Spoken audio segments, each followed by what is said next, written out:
The following program deals with controversial subjects. The theories, opinions, and beliefs expressed are not the only possible interpretation. Viewers are invited to make a judgment based on all available information. If what you are about to see is real, it's the most startling film footage in history.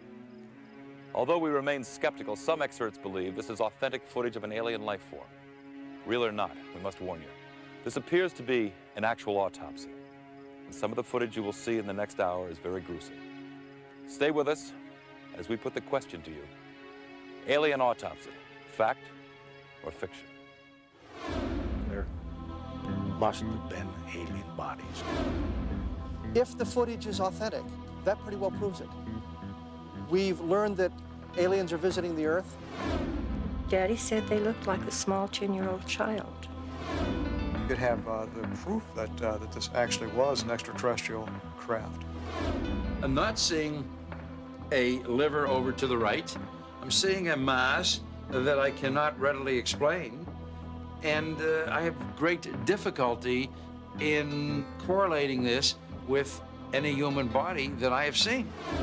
This really felt like a real body that was being cut open. It's the story of the millennium. If it's a true document, it is a document of exceptional importance. If it's a fake, it should be hailed as one of the most extraordinary fakes ever put together by a filmmaker.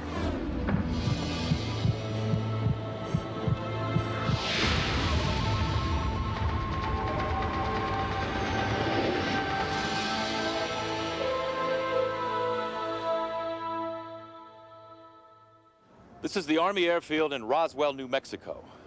During World War II, this was the base of the elite 509th Bomb Group. The Enola Gay that dropped the atomic bomb on Japan originated from here. The men and women who lived and worked here were used to keeping secrets. But in the summer of 1947, something definitely crashed just outside of town. And 48 years later, it remains a mystery. Headline edition, July 8, 1947. The Army Air Forces has announced that a flying disc has been found and is now in the possession of the Army. Army officers say the missile, found sometime last week, has been inspected at Roswell, New Mexico, and sent to Wright Field, Ohio, for further inspection.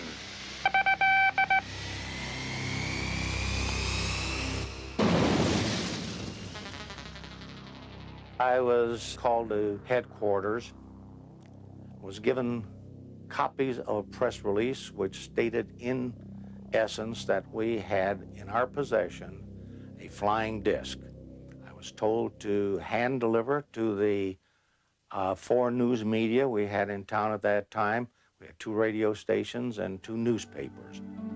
Walter Haut was the public relations officer for the 509th Bomb Group. His press release quickly made the rounds to the radio networks and evening papers around the country, feeding the curiosity of a nation where hundreds of flying disc sightings had been reported in recent months. But it was over almost as soon as it began. Within 4 hours, General Ramey, commander of the 8th Air Force, had taken charge, issuing a new statement. It wasn't a flying disc at all. Everybody believed it, that it was a weather balloon. The way it was handled, it was a real slick way. Say, yes, we've got a flying saucer, and then have a general who is much more knowledgeable, naturally, say, no, that was a new type of weather balloon. But the residents of Roswell knew it was something more than a weather balloon. My father was on the intelligence team at the Roswell Army Airfield, and it was his job to look at what they thought was a crashed aircraft or crashed something out there out of Roswell. When he came in, he was very excited. He woke my mother and myself up at must have been 1 or 2 o'clock in the morning, and he wanted us to see what he was bringing in from the field. He said, this is parts of a flying saucer, and it was all brought in and spread out on the kitchen floor, and we just looked at it. You know, I picked up this particular I-beam and held it up to my upper left to look at it with the kitchen light reflecting on the inner surface. And that's when I saw the writing, or the symbols of some sort. I thought at first, this is hieroglyphics or some kind of writing like that. It certainly looked alien to me. This film footage purportedly shows the actual crash debris, carefully cataloged and placed on display. It is shown here for the first time anywhere. The debris in the film was somewhat different than the debris that I saw on the kitchen floor. Certainly the symbols on the so-called I-beam were much larger. The size of the beams are certainly different. The one I saw was probably greatest 3/8 of an inch in cross-sectional diameter, 12 to 18 inches long. The beam in the film certainly was much larger than this, several inches in cross-sectional diameter. If this is an authentic film, then it could have come from a different portion of the craft. Actually, the material that I saw almost resembled something that could have been blown out through the side of the craft, like there was an in-flight explosion just spreading debris or blowing debris out of the side of the craft. Even more intriguing than the I-beams with the cryptic symbols is the metal fixture, obviously designed for some being with 6 fingers on each hand.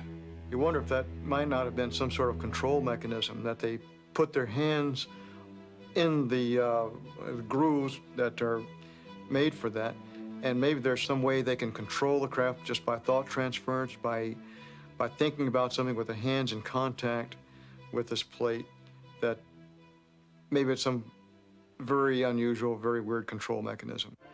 While researching a book on the incident, author Kevin Randall discovered that more people had handled the crash debris than anyone had ever suspected. I think at last count, I had spoken to around 4 dozen people who handled various aspects of the debris. The most dramatic is the foil-like material that you could wad up in a ball and let it go and it would unfold itself. They tried to burn it and they couldn't burn it. It wouldn't catch on fire, and they took out their pocket knives and they tried to cut it, and they couldn't cut it. Frankie Rowe had watched as her father, the Roswell fire captain, and his crew played with a piece of the strange metal. I guess they all had their chance to play with it for a while, and it was laying on the table, so I reached over and picked it up. And I played for it probably about 5 minutes. When you would wad it up in your hand, you couldn't feel it in your hand. You couldn't feel you had anything there. And it would go to a size that was so small that you'd have to look to see if it was still in your hand. And then when you drop it, it spread out all over the table. I sincerely believe we had the crash of something from outer space, because we still don't have materials that compare with the descriptions I've gotten of the material that was picked up out on the ranch and brought into town. If there was any doubt that a flying saucer had crashed, Frankie Rowe's father, one of the first at the crash site, had seen the most convincing proof of all. Living proof. Daddy came in so excited, and he said what they saw was not from this world. There were 2 bodies that were laying on the ground outside of this craft, and that there was one, what he called little person. And he said there's one little person that was walking around, and he said they were still alive. And he said that the other 2 were dead, and that this one that was alive was very sad. My dad would not have gotten excited over a weather balloon. He was not easily excitable. And this is the most thrilled I'd ever seen him in my life. He thought that was the most fantastic thing in the world. Through his numerous interviews with those connected to the Roswell incident, Kevin Randall has been able to put together a sequence of events from the time the spacecraft and bodies were recovered. The best evidence we have from a number of eyewitness sources is that the craft and the bodies were brought to Hangar 84 on the Roswell Army Airfield and stored overnight before transport. What we understand from the eyewitness testimony is the bodies were sealed in a large wooden crate kept at the center of the hangar. It's absolutely brilliant what they did. They announced they have a flying saucer, but they've already captured it. They've already got it. There's nothing to see, so nobody goes out looking for the thing.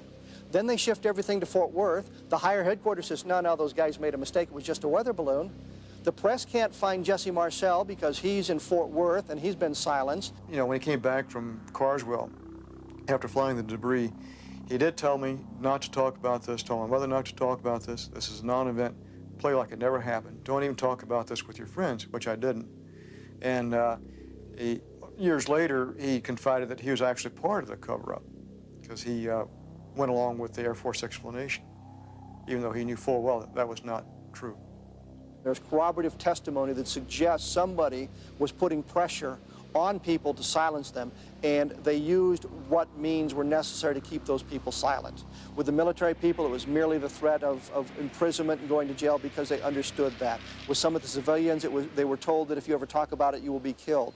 In the case of Frankie Rowe, a military officer came to ask her about the strange piece of metal that she had handled. I said, yes, I did handle it. And he started emphasizing, no, you didn't. Well, my mother was pretty strict, and we didn't lie. So I'm insistent that, yes, I saw it, yes, I held it. And he got mad, and he got louder. And he had one of those, looks like a small baseball bat that hooks on the side of your belt. And he took that out, and he's holding it, and he starts beating his hand. Every time he said something, he would hit that on his hand. And he would say, I want you to understand, you were never there. You did not see anything. You did not hear a conversation. And he said, if you can't understand this, there are things that we can do. He said, we can take you out here in the middle of this desert. He said, this is a big desert here. He said, no one will ever find your bodies, ever. No one will ever know what happened to you. He said, the only way I'm going to let you stay around or live is if you promise you'll never talk about this the rest of your life. So I told him I wouldn't. The people of Roswell kept quiet about what they saw. Supposedly, under tight security, everything from the crash was loaded onto planes. Many believe the debris was flown to Wright Airfield in Dayton, Ohio. The bodies were thought to have been flown somewhere else. The government wanted the story to die, and for decades, the cover-up was successful. But what may be the most convincing evidence somehow escaped detection. Here in the desert just outside Roswell is where the alleged crash happened some 50 years ago. Was it a flying saucer? Were there alien bodies on board? Or was it just a weather balloon, as the Air Force claimed? People still come and look for some kind of clue. But the evidence of the alien crash didn't come from here. It was revealed halfway around the world. An alien autopsy is always going to be the subject of ridicule. Who's going to believe that an alien autopsy is an alien autopsy? It's just a ridiculous subject. Ray Santilli owns a small music and video distribution company in London. He was acquiring some 1950s rock and roll footage when an elderly American cameraman he had been dealing with said, by the way, I have something else to show you. And, you know, we looked at it, and it was just the most incredible piece of film. And obviously, my first impression is, this can't be real. What Santilli saw and eventually purchased were reels of black and white film showing an autopsy being performed on a strange humanoid being. The cameraman, who claims to have had a top military clearance, told Santilli that in 1947 he was flown urgently to Roswell, where he filmed the recovery of several of these beings, both alive and dead, as well as the autopsy of one of them. He set aside certain canisters of film which he felt there were problems in processing, and they needed special treatment during processing. The rest he sent straight back to Washington. And when he eventually processed the remaining canisters, he tried and went to great lengths to try and get Washington to come and pick the reels of film up, but they didn't. He kept it in a cardboard box, simple as that, and he kept it in his archive. The question of, well, is it a hoax, then goes back to the incident itself. What he saw was a disc, a flying disc that had crashed. It was on his back. He saw all these creatures that he calls freaks laying outside of the vehicle, screaming in pain for most of it, but he can't tell you where they came from. He doesn't know. While I was in his house, and as you would expect with anyone of that age, he's got a great deal of memorabilia. You know, there's photographs on the wall, there's his photo albums, there's his diary. I mean, you can see his enrolment papers, his discharge papers, and he seemed a genuine enough person. So why is Santilli unwilling to reveal the cameraman's identity? Our agreement with the cameraman was to protect his privacy, which is how we acquired the footage in the first place. If he can get some kind of assurance that he's not going to be hounded by people, he may want to come out, I don't know, he may be watching this program right now and thinking, what am I going to do?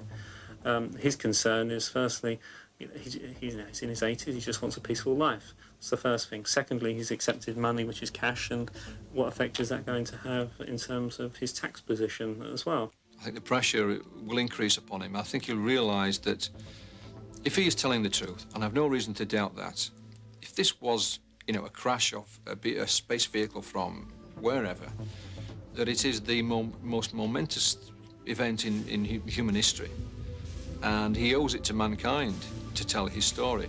I'm going to bet you, and I've been doing this business for 30 years, that this man probably lives somewhere in Florida. In order to verify the existence of this cameraman, we turned to world-renowned investigator, William C. Deere. When you all brought me this case to take a look at, I have to tell you, I was quite skeptical. Is there a cameraman? Does he really exist? Did he exist? And can I find him? The answer really lies with the cameraman. That's where the answer lies, in trying to authenticate this film one way or the other. We've satisfied ourselves that the footage is genuine. You know, it's not a question of the Hitler diaries or a situation like that. All we're doing is we're placing it into the public domain and saying, look, here it is, please investigate us.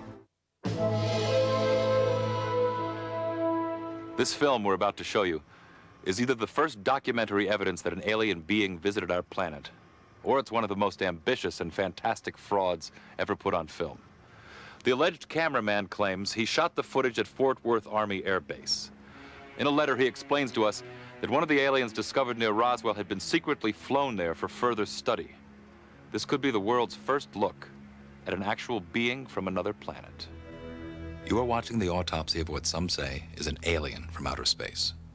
Though silent, the 17-minute film is as dramatic as any science fiction thriller to come out of Hollywood. But this may not be a filmmaker's fantasy. This could very well be real. The strange body appears intact, except for an ugly wound on the right thigh. Two mysterious doctors wearing contamination suits study its bizarre features.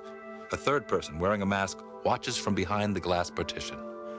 Is this indeed a top-secret military autopsy performed on an alien in 1947? Like with any mystery, we need to hear from witnesses, examine the hard evidence, and bring in the experts. First, the eyewitnesses. Daddy said they looked like a small 10-year-old child. The head was too large for the body, and the skin color was a pink with a kind of a gray cast to it. Of course, you can't tell skin color in this, but the size, the shape of the eyes, that would all pretty well fit. The nurse that was supposedly there described an individual that may have looked somewhat like the individual that was being autopsied. The large head, the black eyes. I think she described 4 fingers rather than 6. So there's a discrepancy or difference there. According to Frankie Rowe, her father discovered 3 beings still alive at the crash site. He kept saying, there's no need for us to be afraid. They're not here to hurt us. And he said that he really felt badly that we couldn't help them. The cameraman writes that he photographed 3 strange beings. Each was crying, clutching a box close to his chest. They cried louder as we approached, he writes. One of the officers managed to pry loose the box by hitting the being with the butt of his rifle. I feel very sorry for whoever that was. If it was from some other world, planet, their family will never know what happened to them. They'll never go back home. Of course, this could all be a story that the cameraman made up. An eyewitness testimony is sometimes unreliable, especially when it's almost 50 years old. What clues can we examine to determine whether what we're seeing is a true historical document or a clever fabrication? We've looked closely at some of the objects in the room. Our purpose? To determine whether they even existed in 1947. The wall clock, a General Electric model, is indeed from the 1940s. And that black phone with the heavy receiver and the curly cord is a Bell Standard model from 1937. Though they could all be purchased later, their presence in the room is nonetheless consistent with the time period. That brings us to the film itself. Can it be dated? We took the film to Larry Cate, who spent 16 years in the manufacturing division of Kodak. Eastman Kodak Company, in trying to distinguish the age of the film, keeps track of the date of manufacture, and this is done through geometric codes. And the symbols on the edge code were a square and a triangle, which were used in Rochester, New York by Eastman Kodak Company to denote the following years of manufacture, 1927 or 1947 or 1967. So the film stock itself could be from 1947. What about the way it was shot? What can the very look of the film reveal about its authenticity? It would make much sense to think that, yes, this film could have been shot in the late 40s, early 50s. Paolo Kerke-Uze is senior curator of motion pictures at Eastman House in Rochester, New York.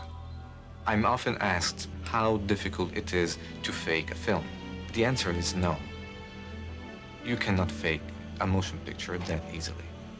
It would require an amount of technical know-how, of sophistication, that would make the operation not worthwhile. I have to say I feel that what we've seen here is a hoax. Alan Davio is one of Hollywood's most acclaimed cinematographers. He was the director of photography on E.T., Bugsy, Empire of the Sun, and Congo. Davio is suspicious of the film because of how it regularly goes out of focus as if to hide what may not be real. What we're seeing here is somebody photographing this, intentionally letting the image go out of focus. It just doesn't make sense that he would go in and make no adjustment on the focus. The fact that it lost focus is consistent with the type of equipment that they had to be using. Roderick Ryan knows as much as anyone about what it was like filming for the military in the 1940s. A combat cameraman for the Navy, he photographed the most secret government projects during the 40s and 50s, including the atomic bomb tests at Bikini Atoll. The cameras in general use at that time by the military were Filmo cameras made by Bell & Howell.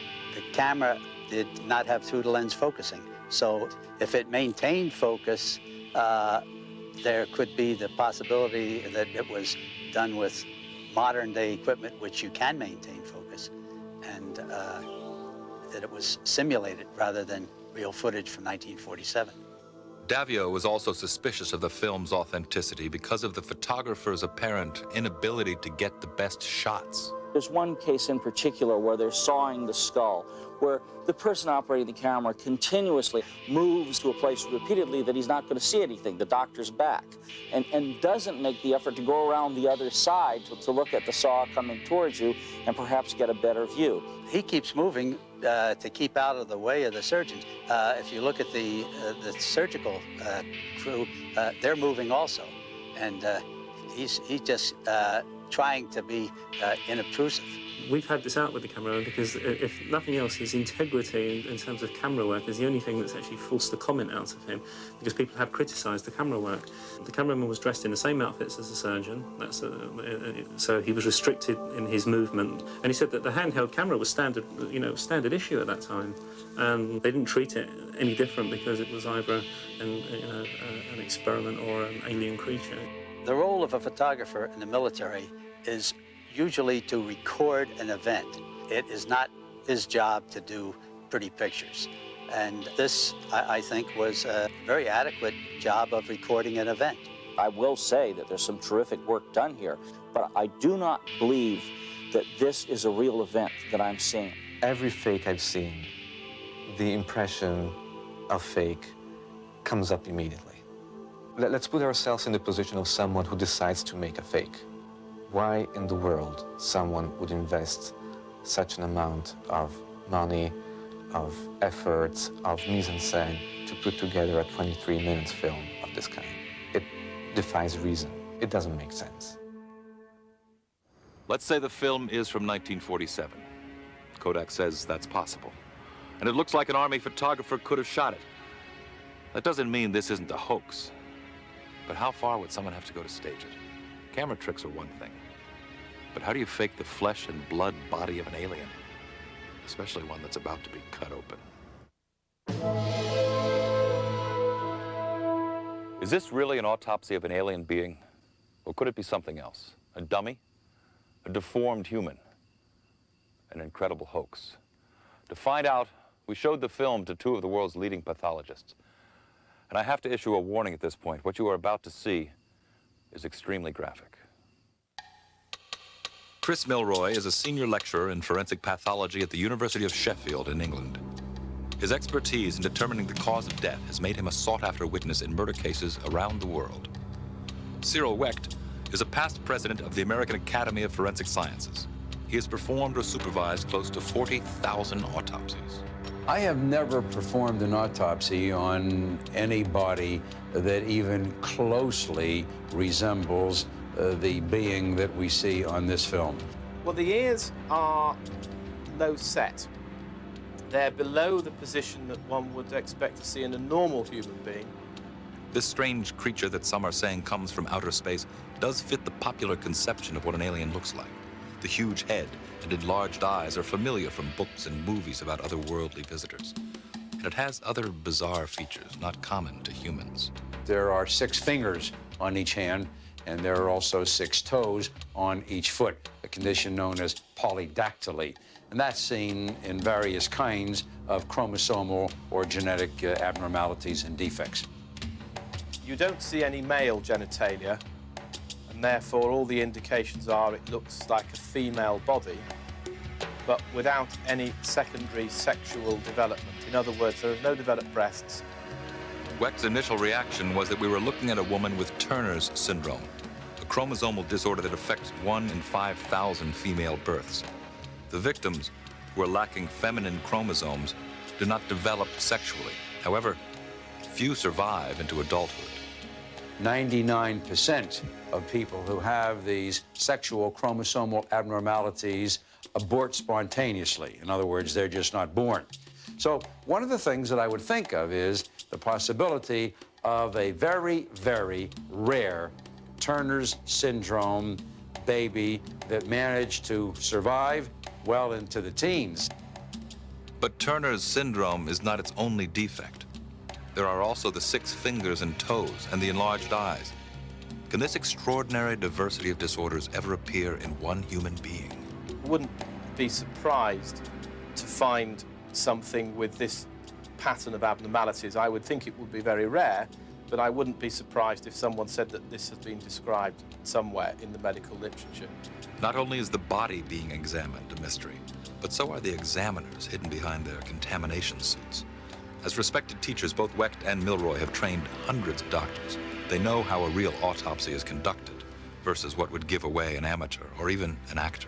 They are either pathologists or they're surgeons who have done a fair number of autopsies. This supposedly was filmed in 1947, and while things haven't changed, we see some things that would have been expected at that time, such as the use of a handsaw in removing the skull cap. I should also like to point out that this kind of a rectangular-shaped, somewhat sunken tray was the kind that I recall being around many, many years ago. We don't see these things around very much today, if at all. The basic procedures that were being carried out are those that one would do in an autopsy. There are certain questions that I have to ask about the procedures. I mean, if this is purportedly an alien, I question whether you would just spend 2 hours on it. One would surely spend weeks, months, if not years, dissecting somebody who is, a body of an alien. If this is an alien, then it reportedly died when its space vehicle crashed to Earth. Both doctors who spend much of their time testifying in murder cases were suspicious about the cause of death. When you have major high-speed crashes, you get much more extensive injuries than were present on this body. The injuries present are odd in that there is really only one major injury, and that is to the right thigh. This looks almost like the kind of an injury you might get if you had an incendiary kind of a missile, unless, for whatever reason, there was some kind of treatment going on for a malignancy or something having to do with experimental work on radiation or burns, and you have then massive destruction of that area more or less in a deliberate design fashion. A radiation experiment gone wrong? That would explain why the doctors are protecting themselves with contamination suits.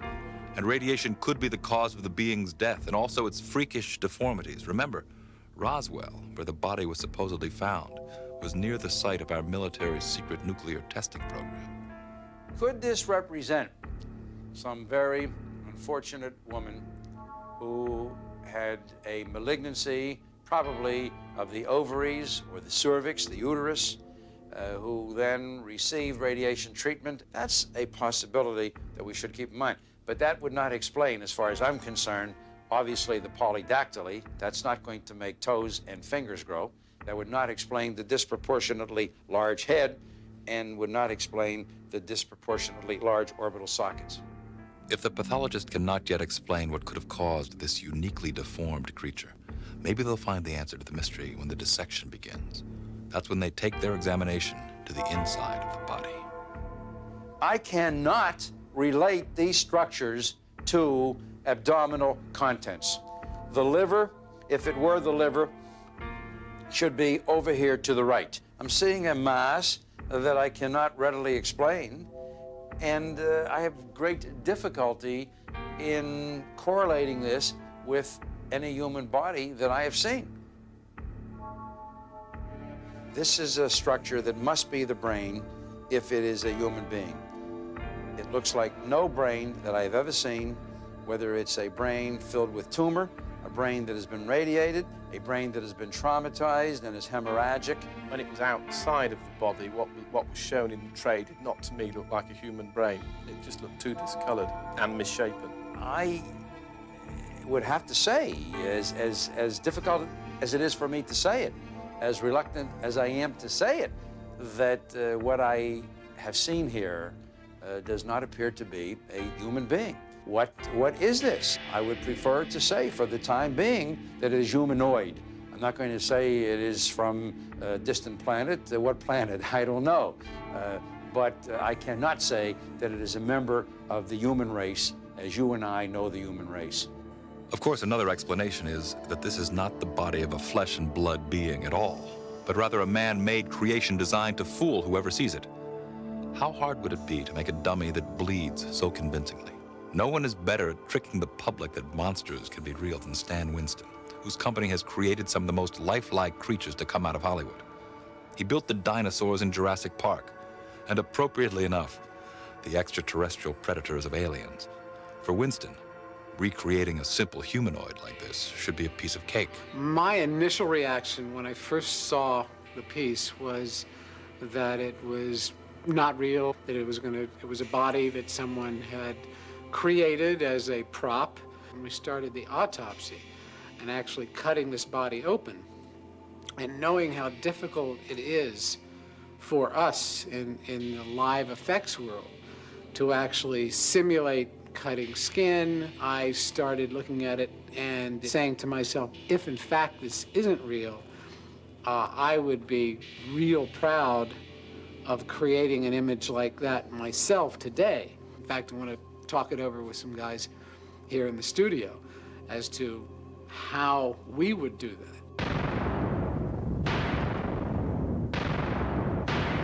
When was this supposed to be? 1947. The question is whether or not we could do this if it weren't real. And let's take it back to just before the cut. The organic quality of the legs and the feet, and all that looks very good. You see how uniform the blood is on the inside surface of the skin and the amount of drippage down the side where it's uniformly wet on the inside? But, I mean, we never are able to do that. All right, let's fast forward it to the skull. Yeah, this is pretty incredible if it's a built prop. Point is if we did this, I'd be pretty proud of it. Yeah. This is what I find most interesting. Yeah, it's very real. Is the peeling of this skin and how to create this. Uneven exactly, tearing and of it. how to create that on a skull. Is to cast the skull inside the skin. But what about the wetness? And what about the unevenness of it? It's not like it's been And cored. what about the bleeding of it, the wetness of it that is not, you don't see tubes spurting, you don't see blood drip, it's just all evenly wet. What materials are out there that will duplicate skin like that? I mean, it's mostly the silicones that we're using now, specially formulated That's what I said, exactly. silicones, and They didn't I don't have know those in who's- 1947. No, did and no, they didn't. And anybody that's got access to them now has been out there doing a lot of big-time Hollywood monster movie stuff. Yeah, and I don't know how they did this. If it's been done today, to look like it was done then, it would be a many, multiple thousands of dollars hoax. Stan, even if it wasn't made to look, period, I mean, just to do this properly would be really... Be very expensive. And my hat's off to the people who created it, or that poor alien that's dead on their table. Our search for the cameraman is continuing. Here's what we know so far. We have a white male. We know he's 82 or 83 years old currently. We know when he entered the service. We know that he was in the service for 10 years. With a detailed profile constructed, Bill Deere set his team of investigators in motion. That's going to be a really important thing for us to follow up on, because 1955 and the fact they're still in existence is going to give us some credibility as far as morgue files. It gives us something to look at. So let's pay particular attention to that. Joe has the photographic unit for the Army, Air Force. You've got it for the Marine Corps. And Michael, you can take Universal News. Called this morning on the history section of the military base. We could try Carswell. Carswell still has a good library. Now we're able to take all of that information. Oh, one thing that's important. We know that he's a human being, and a human being makes mistakes. People like to brag. People like to talk. So that is part of the profile too. We take all of that and place that into that can, unmarked can of food. And now I'm sitting on my desk, this can with the silver lining. And the only thing that we're lacking now is a picture of our cameraman and his name. Within hours, Deere had a tip that another former military cameraman living in Florida may have some knowledge of the cameraman's identity. He immediately set out for the airport to catch a plane to Florida to meet with the tipster. The man, who was reluctant to be identified on television, agreed to meet Deere in a public place. Like our mystery cameraman, this tipster also had top secret military clearance and was present at many of the same secret events. Oh, we're sitting at a bar, and this guy I knew a little bit, not real well. And I'm not going to say what town it was in, but we got to talking. And he said, well, I was at Roswell where they say the aliens crashed. And boom, that was it. He didn't say no more. You know, like he woke up and like, uh-oh, I'm shooting my mouth off. And bear in mind, there's a lot more excitement on something like that probably than preparing for the bomb. Here you got dead aliens down there and you're shocked. Everybody probably was. If he shot his mouth off, there's people, the government's knowing about it now. They've got to know about it. And maybe he's been warned already. Maybe you won't see him again no more. If he's talked, there's somebody out there that remembers it. And somebody is going to come forward with that information. It's going to be a great story if all of a sudden somebody picks up the phone and calls me and says, Mr. Deere, I saw the story. I know who you're talking about, and this is who he is. There's so many open questions. Is the body we've seen really a victim of a fatal accident that happened almost 50 years ago? Did a UFO crash and burn in the New Mexico desert? Could aliens have been curious about our newly developed nuclear technology? What does the government know, and what aren't they telling us? We'll never know until the secrecy surrounding the Roswell incident finally ends. I'm positive that there's information being withheld from the public domain concerning the Roswell event. I'm hoping that they will someday release the information. Tell us what actually happened. The witnesses to this still puzzling event kept to their promises and remained silent for decades. Many lived in fear of the very government to which they now turn for answers. Stephen Schiff, congressman from New Mexico, has taken up their cause. His mission? To persuade the military, FBI, and other agencies to finally come clean. When I sent the first request to the Secretary of Defense for a response about the Roswell incident in view of the fact that there were these accusations, essentially of a government cover-up, the response I got was a very terse letter that said in about a sentence or two from the Air Force, we referred your letter to the National Archives, and that's all it said. The National Archives then said, we don't have any information about the Roswell incident, which I was convinced the Defense Department had to know before they were sending me there. So in other words, I thought I was getting the runaround. To force the Defense Department's hand, Schiff called on the General Accounting Office, which is the investigating arm of Congress. At the end of 1993, the GAO agreed to look into Roswell. But before they could even respond, the Air Force released a report of its own.